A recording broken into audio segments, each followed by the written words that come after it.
Bonjour, bienvenue dans les témoignages de Créalliance, des témoignages d'acteurs et actrices culturelles qui ont un message à vous transmettre. Aujourd'hui, c'est Nebiou, rappeur strasbourgeois, qui nous raconte son histoire. Il nous appelle à suivre les rencontres que la vie nous offre pour réaliser nos rêves. Salut, c'est Nebiou. Je suis très content d'être là. J'ai 23 ans dans ma vie. Je fais du rap et de la chanson. J'oscille un petit peu entre les deux parce que j'aime autant rapper que imaginer des mélodies et mettre des mots dessus. J'aime beaucoup écrire des chansons. Je crois que c'est ça qui me plaît le plus. Et je viens d'un monde qui n'a rien à voir avec la musique. À la base, je suis ingénieur, mais en tout cas, j'ai commencé au lycée à côté. Je me sentais pas non plus lycéen à l'époque. J'ai commencé avec des amis en soirée à rapper, comme c'est si courant maintenant. Et tant mieux, parce que c'est un chouette moyen d'expression. À la base, c'était plutôt sur le style, la technique, les mots, un petit peu l'ego trip, choses qui m'ont moins parlé par la suite. Et j'ai essayé, d'aller vers quelque chose de plus authentique, garder ce canal d'expression pour, sortir des choses, que je ressentais avec le moins de filtres possible et d'abattre le plus de barrières possible entre ce que je ressens et la manière, dont je le mets en mots. Donc ça, c'était avant d'arriver à la publication de mon tout premier projet. Quand j'ai débarqué en école d'ingénieur, j'ai commencé à, comme beaucoup de monde, m'acheter le strict, minimum nécessaire pour s'enregistrer soi-même. C'est super chouette en fait que ce soit accessible. À la base, je me suis occupé moi-même de tous les paramètres techniques, donc je me suis enregistré moi-même. J'ai mixé moi-même mes chansons, mais ça me prenait un temps fou et j'ai vite compris que c'était pas forcément ce qui m'exaltait le plus. Mais je l'ai fait parce que personne n'allait le faire à ma place et ça m'a permis de trouver un petit peu mon truc, je crois, j'espère. Tout ça fait que j'ai publié un premier projet il y a 3 ans, quand j'étais, en Norvège, à Tromsø exactement, pour un stage. Donc Tromsø, c'est tout au nord de la Norvège, là où le soleil ne se couchait pas en été. Et là-bas, j'ai enfin pu avoir le temps, pour, plus de temps à consacrer à ma musique parce que quand j'étais dans mon cercle avec mes habitudes, j'y consacrais pas beaucoup de temps. Quand je suis arrivé là-bas, j'ai eu plus de temps et je l'ai carrément mis ce temps. J'ai rencontré, là-bas un producteur, alors ça, c'est un nom un peu stylé, mais à la base, c'était juste un adolescent comme moi qui cherchait quelqu'un, qui cherchait des potes, quelqu'un qui faisait des instrumentales et moi je faisais du rap et donc on s'est très bien trouvés, par total hasard dans, des petits studios, généreusement prêtés par la ville. Donc ça, c'était un peu le point de départ. En parallèle, j'ai publié mon premier projet que j'avais mixé moi-même avec des instrumentales que j'avais trouvées sur YouTube et depuis, je tâtonne. Enfin, c'est pas que je tâtonne, mais c'est que j'ai sorti ce premier projet que j'avais mixé moi-même, donc il y a une sorte de qualité amateur, mais que j'aime bien malgré tout. Je le trouvais écoutable malgré tout et c'est pour ça que j'ai décidé de le sortir. Donc j'ai eu la chance de rencontrer quelqu'un qui faisait des instrumentales, donc ça, c'est important pour chercher peut-être une identité plus dans les sons, dans la musique, au-delà du texte, des mélodies, que je cherchais aussi à ce moment-là. Et plus tard, dans la suite de mes voyages, parce que j'ai eu la chance de beaucoup pouvoir voyager pendant mes études d'ingénieur, j'ai rencontré, Jim Beam à Strasbourg, donc la ville dont je suis originaire, qui lui mixe pas mal de gens de la ville. Ils viennent chez lui, on enregistre et c'est lui qui s'occupe du mix. Mais quelque part, il va un peu au-delà, il apporte ses petits commentaires, sa petite vision. Je suis allé le voir, il m'a envoyé un message, il m'a dit: «Viens enregistrer chez moi». D'où l'intérêt de me lancer, même si j'ai publié mon premier projet avec mes humbles moyens, ça m'a permis de me montrer, de dire: «Je fais de la musique» et c'est ça qui a fait qu'il m'a envoyé un message. Et en fait, le courant est très bien passé, donc on bosse ensemble depuis, maintenant, ça va faire plus de 2 ans, donc on a tissé une vraie relation chouette.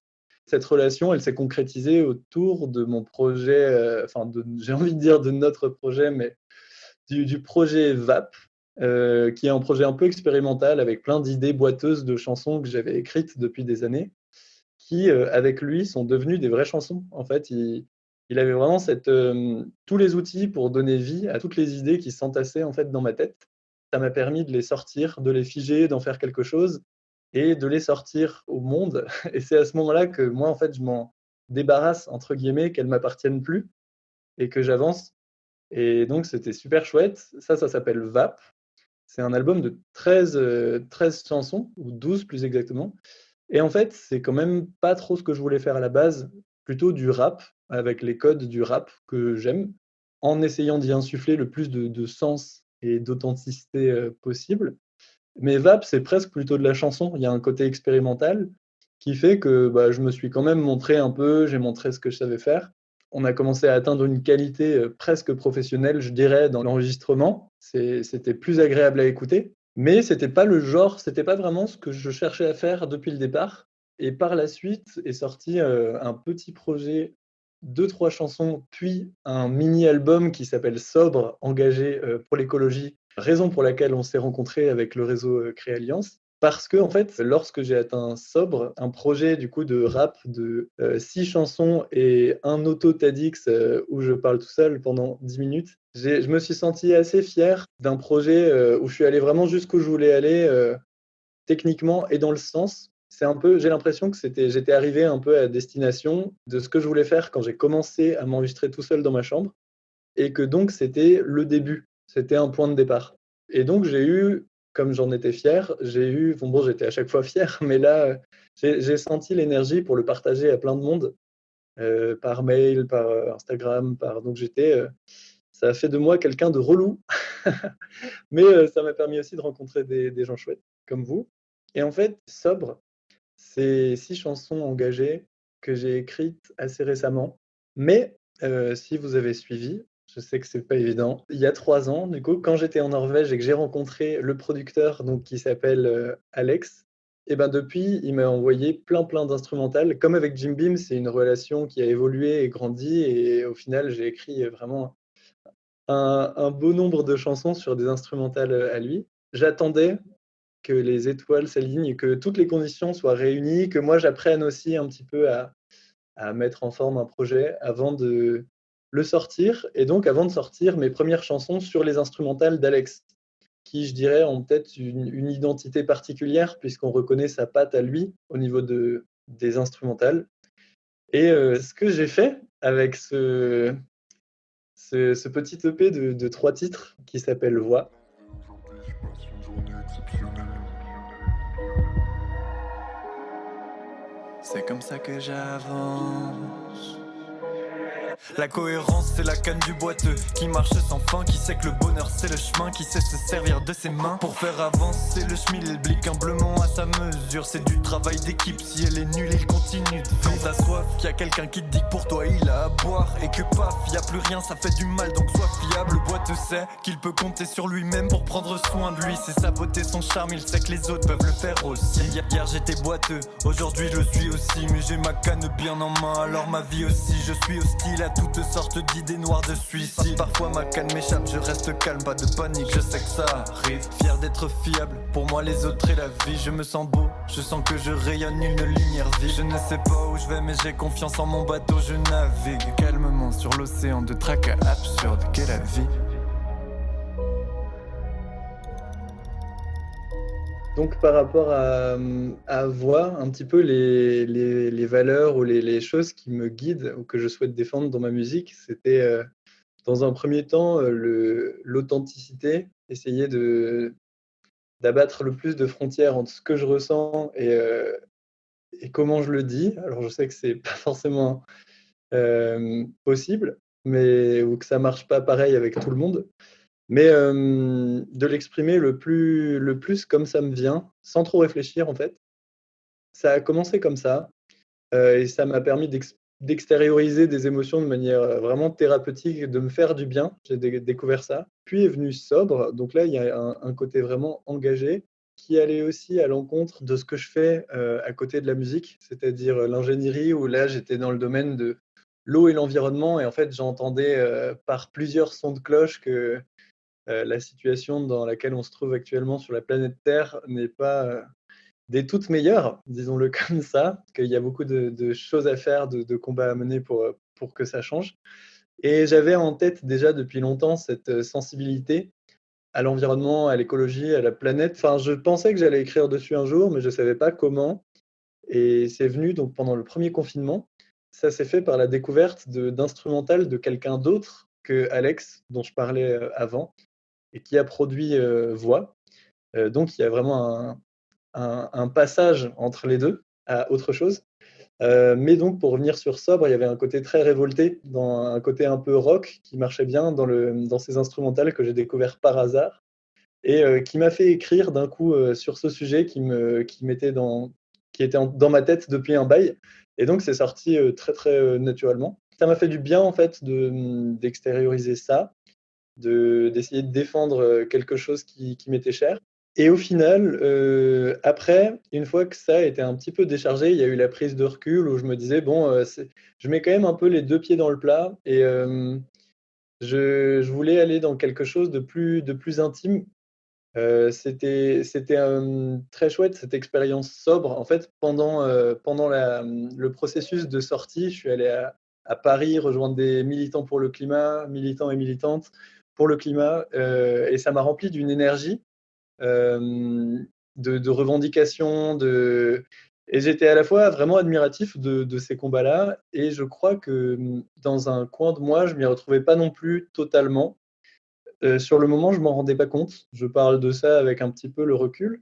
Quelque part, je crois que ça me touchait pas trop sur ma corde sensible intime et il y avait peut-être le cheminement logique ou en tout cas que j'ai retrouvé chez plusieurs personnes que je suis sur, les réseaux sociaux. Pour n'en citer qu'un, par exemple, la chaîne YouTube de Vincent Verza, Partager c'est sympa, où en fait, après avoir milité pendant très longtemps, ce qui personnellement n'a pas été mon cas, mais j'ai peut-être milité un peu par procuration en suivant des comptes. Il y a eu un petit peu le besoin de revenir à la source de, bah, pourquoi je milite en fait? Pourquoi? Est-ce que c'est vraiment ma voix ou est-ce que je répète juste des choses, qui m'ont rempli? Et donc il y avait un peu le côté revenir à la base, à la nature, qu'est-ce que je défends exactement? Et ça, c'est venu dans Voix, l'EP, donc le court métrage, et plus précisément dans la mise en image. Parce que si j'ai écrit les chansons de Voix il y a à peu près 2 ans, la mise en image et le choix de comment on les met en image, c'était beaucoup plus récent et donc beaucoup plus représentatif de ce qu'il y a dans ma tête maintenant, de comment les choses ont évolué.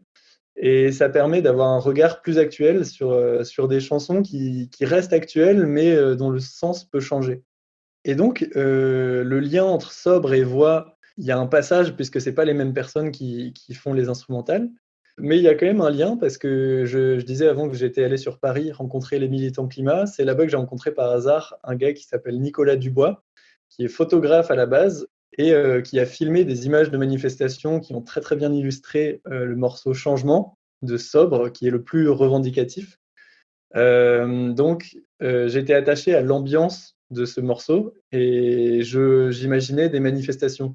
C'est pour ça que je lui ai demandé de filmer ça et de le mettre en image comme ça. Je trouvais que ça marchait bien. Et en fait, on a un peu réitéré sur Voix, sur ce court métrage, où je lui ai envoyé les morceaux et je lui ai dit: «Qu'est-ce que tu imaginerais comme ambiance pour Voix?» Il m'a tout de suite parlé de la Bretagne, parce qu'il y a un côté atmosphérique, contemplatif, un peu brumeux aussi. Et en fait, ça m'a carrément parlé et je suis allé plus loin que la Bretagne en disant: «Et pourquoi pas Ouessant?» L'île de Ouessant, parce que j'en avais entendu parler plusieurs fois, récemment. Donc je j'ai rien inventé, hein. Mes parents y étaient pour quelques jours, ils m'en ont dit le plus grand bien. Il y avait aussi Nicole Ferroni qui était, allée là-bas pour un voyage en terre inconnue. Et petit aparté que j'avais trouvé très cool parce qu'en fait, des terres inconnues, entre guillemets, il y en a aussi beaucoup en France, qu'on connaît pas et qui sont méga cool et qui procurent beaucoup de sentiments d'évasion et de déconnexion. Et donc, en fait, on s'est attaché pour la mise en image de cette EP à l'atmosphère. Un peu comme on l'a fait pour Changement, on n'a pas cherché vraiment à raconter une autre histoire. On s'est dit: «Qu'est-ce qui représente le mieux l'atmosphère, contemplative, atmosphérique?» Et donc on est allé chercher un petit peu les brumes et les temps changeants, bretons. J'ai ton visage, tu n'es pas toi qui j'ai en face de moi. C'était ou c'est toi, figé ton visage, tu n'es pas toi. Parfois, la douleur me fait grandir. On se construit sur des failles. Puis un jour, on en arrière. Le chemin parcouru, on regarde ses failles droit dans les yeux. Et on se rend compte que, paradoxalement, elles ont rendu notre édifice, tout ce qu'on a construit dessus, beaucoup plus solide. L'œuvre, pour moi, la plus aboutie ou en tout cas représentative, c'est Voix.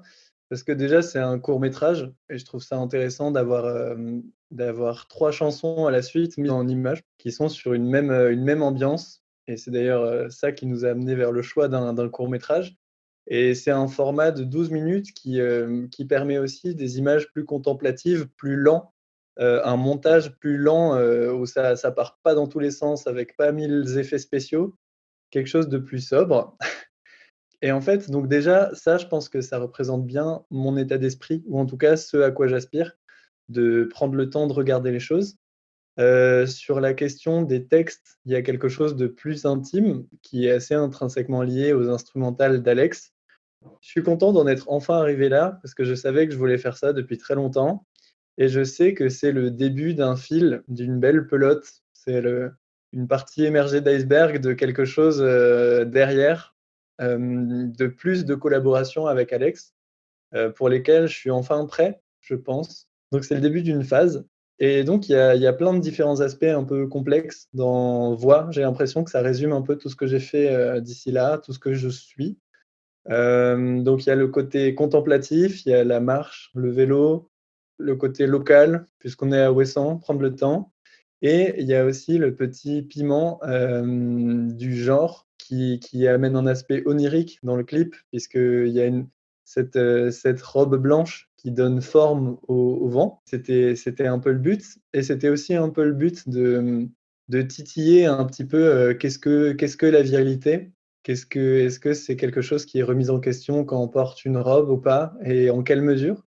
C'est une manière pour moi aussi de sortir de ma zone de confort parce que se baigner, dans l'Atlantique avec une robe, c'est pas si facile, à différents égards. Enfin, faut se lancer, quoi et se lancer, c'est aussi quelque chose, que j'ai l'impression de faire depuis le début et ça représente encore une fois mon travail, parce que c'est aussi l'aboutissement de beaucoup de belles rencontres et de beaux hasards.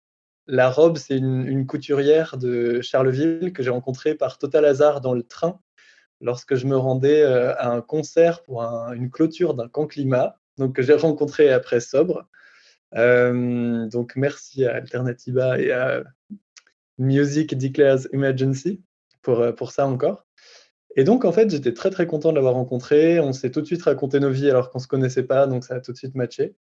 Et donc lorsque je lui ai dit ça, alors que j'essayais de m'éduquer dans mon coin sur les questions de sexisme, que ça me faisait marrer en fait, tout simplement de mettre une robe, en tant qu'homme pour tout ce que ça pouvait remettre en question. Elle m'a dit que de son côté, ça faisait plus d'1 an qu'elle réfléchissait à en faire une pour un homme. L'enjeu, c'était pas de faire, une parodie ou une caricature, mais quelque chose d'harmonieux et de joli. Et c'est pas tant une idée révolutionnaire, mais nous, c'était marrant parce que c'est arrivé, 2 semaines avant d'aller filmer ce court métrage, donc à la base, c'était pas prévu. Et au final, il y a un peu, là où je suis très, très fier aussi enfin, très fier, content, heureux et je dis merci pour ce court métrage, c'est que, tout est venu un peu, presque pas de moi, j'ai l'impression. J'ai donné la petite impulsion au moment où il fallait, mais sinon le reste, c'était que des beaux hasards et en fait, Emeline, donc cette couturière qui fait des robes de mariée, qui s'appelle Emeline sur Instagram, si jamais vous vous mariez. Elle a dit, «Avant je disais, par hasard et maintenant je dis merci la vie». Et c'est un peu l'histoire de ce court métrage où au final, il y a eu tellement de hasards l'un après l'autre, qui au final, s'assemblent parfaitement en quelque chose qui paraît pensé et imaginé depuis le début, alors qu'en fait, il y avait quand même pas mal d'arrache dedans, mais tant qu'on sait faire confiance et se dire que ça va bien finir, bah, au final, presque par miracle, ça finit effectivement bien. Les rencontres, c'est vraiment quelque chose qui m'a aidé à me guider, me trouver et même me construire. Au final, je dis presque à chacune des personnes avec qui je collabore que Nebiu, c'est eux aussi, elles aussi. Parce qu'à force d'échanger, ça apporte aussi des nouvelles idées. Ça permet de pas stagner ou de pas bloquer sur des points sur lesquels j'aurais pu bloquer si j'étais tout seul. Donc il y a l'aspect technique en premier lieu où en fait, moi je crois que j'ai vite, senti en moi cette intuition que c'est pas ce qui me plaisait le plus. C'est pas que j'en suis pas capable, c'est juste que j'avais pas envie d'y mettre l'énergie qui m'aurait permis d'être bon et je préférais rencontrer quelqu'un qui kiffe ça. Et au final, il y a ce côté, bah, ensemble on est plus fort, mais au-delà de l'aspect juste technique, une fois qu'il y a quelqu'un qui fait des belles instrus, une fois qu'il y a quelqu'un qui enregistre bien, bah, il y a l'aspect relationnel, humain et inspiration où en fait, comme malgré tout, on passe beaucoup de temps ensemble, on se parle, on échange et ça amène sur des inspirations, des idées et des élans, des pistes. Et moi, j'aime bien veiller, j'aime bien avoir les antennes dehors, quoi qu'il arrive, ou quand quelqu'un me dit quelque chose, je crois que j'oublie jamais. Quand quelqu'un me dit: «Ah, peut-être qu'un jour tu pourras venir», bah, c'est sûr qu'un jour je viendrai, je sais juste pas quand, mais il y a un petit peu ce côté-là, de faire des liens entre les différents éléments et d'être en veille afin de reconnaître quand les étoiles sont alignées pour qu'au final, les choses puissent se passer de la meilleure des manières possibles. En fait, c'est même ça qui m'intéresse le plus, je crois, c'est les rencontres. C'est tant que ma musique me fait rencontrer des gens, c'est un signe, qui fait que je continue. Donc ma musique, je dirais mon art pour peut-être que ça soit plus universel, mais je me dis souvent, je sais pas jusqu'à quand j'ai envie de faire ça. Pour le moment, ça m'enflamme et ça me porte, mais peut-être que le jour où ça me fera plus rencontrer de personnes et où ça m'enfermera, bah, c'est là qu'il faudra que j'arrête. Pour qui de ta zone de confort.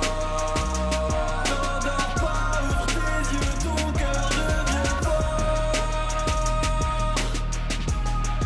Fais au mieux avec ce que t'as, y'a tout ce qu'il faut dans tes entrailles. Oh mon son.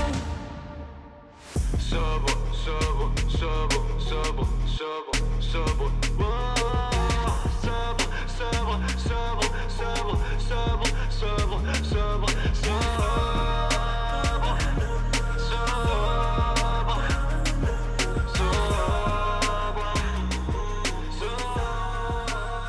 Pour parler de mon processus créatif, celui qui s'est imposé dès le départ, c'était, un processus très impulsif, incontrôlé, où en fait j'avais des instrumentales sous le coude. Alex m'en avait envoyé ou en tout cas, on en avait cerné quelques-unes qui a priori me parlaient plus que d'autres. Ce que je dis souvent et qui est bon signe quand j'écoute une instrumentale, c'est: «Elle me donne envie de chanter». Et là, c'est que quelque part, il y a, ça fait écho en moi. Pourquoi celle d'Alex plus que d'autres? Je sais pas. Je sais pas si c'est la rencontre ou au final les instrumentales en elles-mêmes, mais elles ont quelque chose d'incomplet, de pas exubérant qui appelle à être complété par une voix, par une mélodie qui moi me plaît beaucoup. Et donc il y a un côté impulsif où en fait, j'ai aussi commencé à sortir des projets à une période où je traversais beaucoup de choses émotionnellement fortes dans ma vie, dont, une rupture qui, malgré le temps qui passe, l'émotion n'est pas moins forte. Mais il se trouve qu'à ce moment-là, j'avais besoin d'extérioriser, de mettre des mots sur ces choses-là. Et donc lorsque j'entendais, un certain nombre d'instrumentales, ça me parlait tellement que je les écoutais en boucle ou je les aimais juste bien, jusqu'à ce que quelque chose arrive. Des mots, un refrain, une mélodie. Et c'était jamais, un processus raisonné de l'ordre de, «Allez, maintenant je vais écrire. Je m'assieds à table, j'écoute cet instru et je vais écrire». C'est chaque fois quelque chose qui venait d'ailleurs et qui passait par moi comme si j'étais juste, la main de quelque chose de plus grand, quoi. J'étais traversé par autre chose, mais à la fin, je me sentais vraiment, ouais, purgé, nettoyé. Et en fait, avec Sobre, dont on parlait tout à l'heure, j'ai découvert un autre processus et maintenant je connais ces 2 grandes lignes-là, qui est une écriture plus raisonnée de l'ordre de: «J'ai envie de parler de ça m'intrigue, tel sujet de société». Je me dis: «Bordel, comment est-ce qu'on pourrait écrire une chanson là-dessus?» Et il y a quelque chose de l'ordre du challenge de: «Purée, je connais pas de chanson qui a été écrite sur ce thème-là, donc quel angle d'approche je vais pouvoir adopter?» Et tout l'enjeu est là. Ou bien tel instrumental qui a une structure tellement particulière. C'est le cas, par exemple, de Omiakon, donc dans Voix, c'est la chanson du milieu, où en fait, quand j'ai entendu cet instrumental, je me suis dit: «Ouh là, il y a aucune structure, il y a pas de couplet-refrain, couplet-refrain». Je me dis: «Comment est-ce qu'on pourrait écrire là-dessus?» Et c'est précisément ça qui m'a donné envie d'écrire dessus. Donc il y a un côté challenge et faire des choses qui n'ont pas été faites. Faire un pas de côté. Je me dis: «Purée, ça, j'ai pas l'impression que ça existe» ou en tout cas dans mon monde personnel à moi, qui est très fini et limité, mais je me dis: «Ça, je connais pas» et ça me donne envie d'aller tester, en fait et une fois que ça a été fait ou que je l'ai fait, j'ai plus forcément envie d'y revenir. Je me dis: «C'est bon, j'ai testé». Il y a un processus de création, je dirais classique pour faire du rap, c'est faire des top lines, c'est enregistrer une mélodie et trouver, donc tout commence par l'instrumental, donc trouver une instrumentale qui tape, qui entraîne et ensuite on essaye de trouver une mélodie et ensuite on colle des mots. Ce processus, il a d'intéressant que c'est très spontané en fait. Les mots qui viennent, c'est ceux qui viennent au moment où on enregistre. Mais moi, j'ai jamais fonctionné comme ça, étrangement, parce que les mots, en fait, c'est ce par quoi je commencerais presque. Bon, j'ai quand même l'instru, mais par contre, les mots sont trop importants. Et au début, j'étais très attaché au style, à la technique. Dans le rap, il y a aussi quelque chose de l'ordre de la démonstration. Et je pense qu'il a fallu que je fasse mes classes, un peu mes armes avec tout ça, pour que ça ne devienne plus l'objectif et que l'objectif, ce soit le sens. Et presque parfois, je préférerais dire quelque chose qui rime pas, mais qui va vraiment, dans le sens de la manière avec laquelle je voulais le dire. La priorité reste la musicalité, puisque je fais de la musique, mais si ça passe, je me dis, c'est ça qui est le plus intéressant pour moi, donc je vais plutôt aller dans ce sens-là. Donc je pense qu'il y a plein de manières de créer et on en a chacune plusieurs, mais moi, c'est celle-là, en tout cas que j'ai utilisée pour voix et c'est celle-là que je préfère, je pense.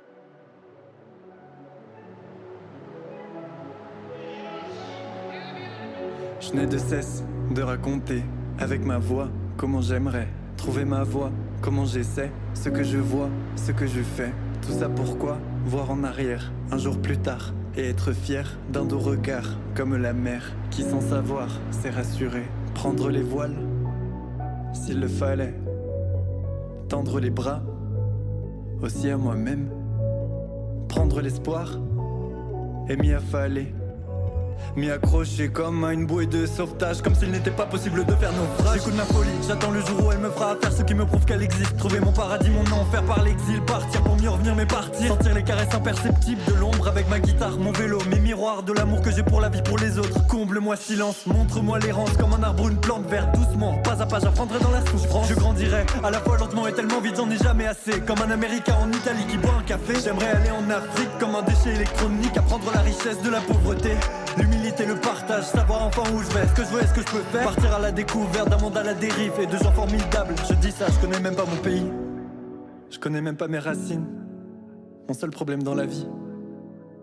Réussir à accepter tous mes privilèges, toute la chance que j'ai depuis la naissance. Tellement reconnaissant, j'aimerais être transparent.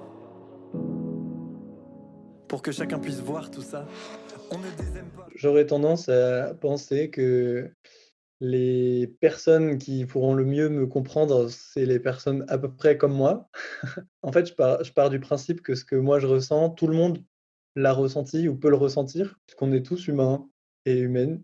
Et donc, bah, pour, des personnes issues de classes moyennes, blanches, qui ont eu des privilèges comme moi j'en ai eu, qui ont eu la chance un petit peu de voyager, d'avoir du recul, je pense que ça pourra leur parler forcément un petit peu plus.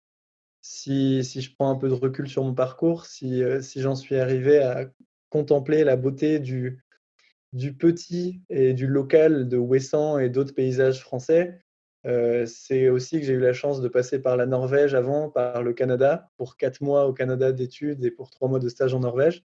Et en fait, c'est ça qui m'a fait me rendre compte que chez moi, c'était aussi beau et donc il y a quelque chose de l'ordre du privilège.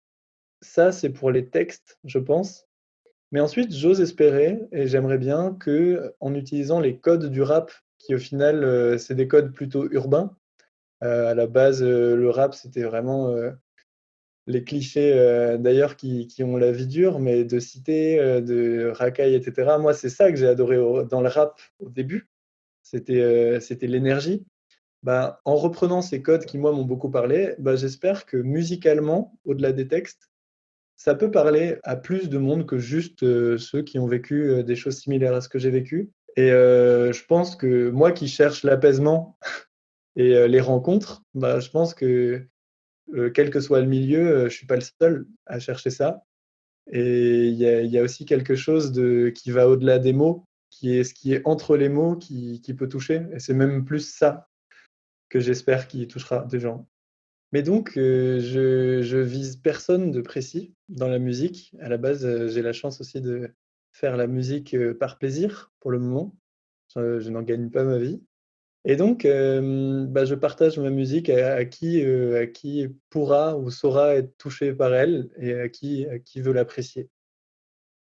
Donc pour la suite, j'espère que Voix saura plaire et toucher des gens. Moi, en tout cas, j'en suis très fier et c'est aussi quelque chose qui annonce Voix, c'est un prélude à quelque chose de plus grand. Donc je parlais d'Alex et de nos collaborations où je pense qu'au fil du temps et du travail fait ensemble, on a su nous trouver, un équilibre ensemble et avec Jim Beam aussi sur, l'enregistrement et le mix. Donc, je souhaite, sortir de plus en plus de projets et en fait aller au bout de mes idées.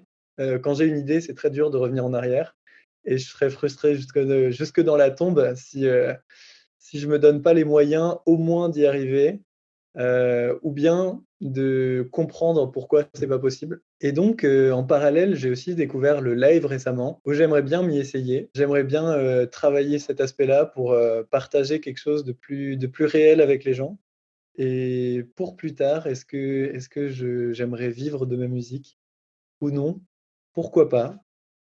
Mais, on parlait de la veille avant, d'avoir les antennes dehors et de suivre les élans du moment. J'essaie de m'efforcer à pas voir aussi loin et à suivre les élans de maintenant parce qu'il y a déjà assez de choses à faire. Au final, j'ai déjà rencontré beaucoup de monde. Ce que je me souhaite, c'est de rencontrer encore des personnes chouettes qui me bousculent et qui viennent mettre des grains de sable dans mes mécanismes un peu trop figés parfois et ça permet d'avancer et si parmi ces personnes que je rencontre, que ce soit moi qui aille vers elles ou l'inverse, il y a des personnes qui aident, mon projet musical à prendre une autre dimension et je pense que je saurais le reconnaître et si j'ai envie, j'hésiterai pas et si ça prend pas cette route, je trouverais ça bien aussi, en fait. Je vise pas, de modèle de réussite toute faite. Ce qui m'importe le plus avant que mes projets aient du succès, c'est d'être heureux et serein. Donc si ça a du succès, tant mieux, sinon tant pis et en fait, au final, si ça plaît ne serait-ce qu'à une personne et au final, j'ai déjà eu quelques retours sur ce que j'ai pu faire, c'est déjà très positif. C'est un peu une disquette, mais j'en attends pas trop en fait. J'avance pas à pas et je suis content de ce qui se passe. Ce que j'en attends, c'est de faire des belles rencontres et de vivre des histoires rigolotes.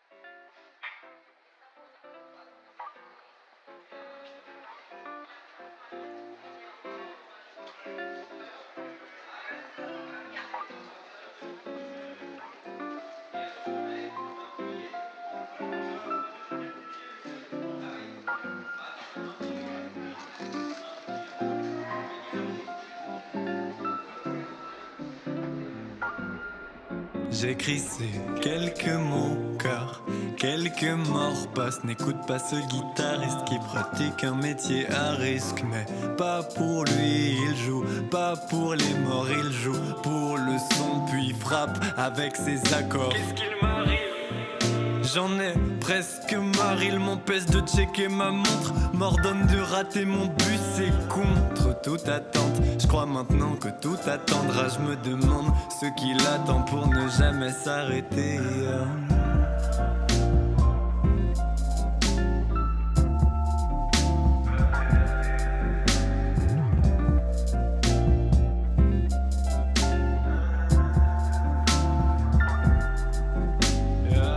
Ça recommence encore, ça fait vibrer tout le corps. Je ne sens plus le froid, peut-être que je suis là depuis 300 minutes. Et alors quitte à ne jamais être à l'heure, je pourrais toujours rester dès lors qu'il me restera des dollars. Assez de degrés dans le corps, ça te terrassera mon port d'attache où personne ne se cache car les vagues en même temps portent.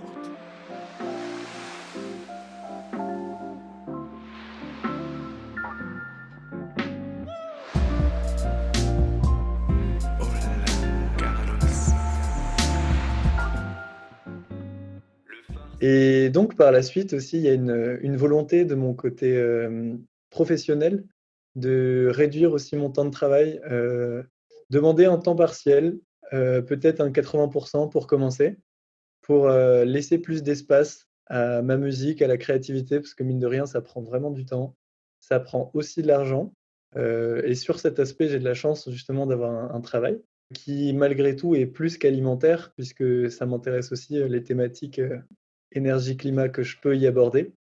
Mais dans ma quête de sens, ma quête le jeu de mots, incessante de sens, il y a ce côté de m'attacher à ce que j'ai l'impression de pouvoir faire le mieux. Et ce que je sais faire le mieux, c'est être moi-même. Et comment je sais le dire, c'est en chanson. Et j'ai l'impression d'avoir eu déjà tellement de chance avec toutes ces rencontres, ces hasards et cette énergie que j'ai pas envie de m'arrêter là. Et donc, j'ai envie de laisser le plus d'espace possible pour que ça puisse avoir une suite. Mais bon, comme je décide pas tout, je me dis qu'y aller pas à pas, c'est quand même la meilleure manière. Pas prendre de décisions trop radicales trop vite. Et donc, un 80 pour commencer, ça sera très bien. Et après, peut-être que ce sera 60. Et ensuite, peut-être que ce sera 0. Et ça serait bien. Et si c'est pas le cas, ce sera bien aussi. Donc, j'essaie d'être attentif aux signes. Et s'ils vont, s'ils m'amènent à droite ou à gauche, bah, je saurai l'apprécier parce que chaque situation a ses avantages et ses inconvénients. Donc, un grand merci à Créalliance de m'avoir invité pour ce podcast. C'est un honneur et une opportunité encore de faire de belles nouvelles rencontres. Merci à vous de m'avoir écouté. Merci la vie. Merci à toutes les personnes qui me permettent de mener ma barque musicale vers d'autres horizons. Et puis, j'espère que ma musique vous plaira. Donc, si vous voulez m'écouter, je suis sur toutes les plateformes. Et si vous voulez un petit peu plus me suivre, vous pouvez me suivre sur Instagram. C'est le réseau que j'utilise de manière privilégiée. Et j'ai aussi une page Bandcamp où je vends des objets de temps en temps, parce que c'est chouette aussi de passer dans le monde réel. Donc, j'ai des CD de sobre à vendre et plein d'autres trucs cool. Donc, si ça vous dit, ça se passe sur Bandcamp. Voilà, merci beaucoup.